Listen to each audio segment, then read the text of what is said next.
السلام عليكم ورحمة الله وبركاته. الإعلام بتاعنا ده دايما بيبقى حريص على إن هو يخلق قضايا عبيطة ويسحل المواطن فيه. والحقيقة مش عارف إحنا إمتى، مش كإعلام بقى لأن ده الإعلام بيبقى عامل كده عن قصد، لكن إحنا إمتى كمواطنين هنبطل نروج للعبط؟ إيه العبط يا عم عمرو؟ هو عنوان الفيديو زي ما أنت قريت إن إحنا اللغة الفرعونية عايزين نتعلم اللغة الفرعونية. احنا ما بنعرفش نتكلم فرعوني، عايزين ندرس اللغه الفرعونيه دي في المدارس. انا شفت عمرو اديب امبارح بيتكلم عن اخناتون. انت تعرف اخناتون ده مين ابوه ومين امه؟ مين هو يقول لي من انهي عيله وانا في لحظه. كمل يا علاء. ومين عمته وهو بيعمل ايه؟ عايزين نستغل هذا الزخم، عايزين مش عارف ايه، كل الكلام الفارغ ده اللي هو انت مين يالا؟ قول لي انت مين؟ هو اصلا هو ذات نفسه ما يعرفوش، يعني هو ذات نفسه ما يعرفش اخناتون لا مين ابوه ولا مين امه ولا مين خالته ولا هو، وفي الغالب ما يعرفش هو كان بيعمل اساسا. تمام، يعني مش عارف. انا همشي معاك في السكه بقى يا عم. احنا عرفنا مين اخناتون ومين ابوه ومين امه، استفدنا ايه بقى؟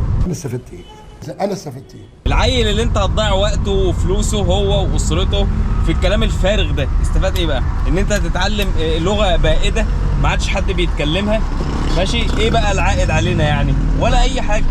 ده على افتراض اساسا ان انتوا بتعرفوا تتكلموها يعني وما بتشتغلوناش. ده على افتراض اساسا ان انتوا بتعرفوا تتكلموا اللغه الفرعونيه وما بتشتغلوناش اصلا. اخرس. لغه بائده يعني ماتت من الاف السنين. ايه فايده ان انا اعلمها لعيالي؟ ايه فايده ان انا اصرف على فلوس عشان اعلمها ايه الفايده يعني؟ مش ايه الفايده؟ صفر، مفيش اي فايده. فانكشه بس وخلاص. ترويج للعبط اللي هو ايه يا باشا؟ واحد عايز يشتغل يتخصص في الاثار يا باشا، هو ده هيروح يتعلم اللغه الفرعونيه، ده هيشتغل بقى، ده هتبقى شغلانته اكل عيشه. انما انا اعلم اللغه الفرعونيه في المدارس؟ ايه الكلام الفارغ ده؟ لا، والانكت والانقح بقى ان اللي بينادي بتعليمها هو اصلا ما هوش فاهمها، يعني هو اصلا لا بيتكلمها ولا فاهمها ولا يعرفها، والتماثيل بالنسبه له شويه اصنام وخلاص. يعني الموضوع يعني بقى منتهي. بدل ما نروح نعلم العيال صيني، بنستورد منهم كل حاجه، نعلمهم ياباني دولة متقدمة نعرف منهم معلومة ولا نستفيد منهم شراكة ولا أي حاجة، بدل ما نعلم العيال لغة مفيدة نروح نعلمهم هيروغليفي. ويطلع لك الناس بقى الايه اللي هم الزياطين بقى، ما هيصة بقى، يقول لك عايزين نعلم العيال اللغة الهيروغليفية. يا نهار ازرق، يا خراب يا جدعان. لا، ما الهيروغليفي ده مهم فعلا الهيروغليفي ده بيبقى مقصود من الاعلام، يعني ده لما بيطلع واحد اعلامي زي عمرو اديب بيعمل كده ده بيبقى مقصود. انما لما يجي مواطن عادي يعمل كده ده بيبقى مواطن قدام مخه بقى مفيش، يعني عارف اللي هو راجل اهبل على الابيض مفيش. انت شايف ان اللغه الفرعونيه مهمه؟ اتعلمها. هو التعليم حكر على حد؟ اتعلمها يا حبيبي. شوف بقى بعد ما تتعلمها هتعمل بيها ايه.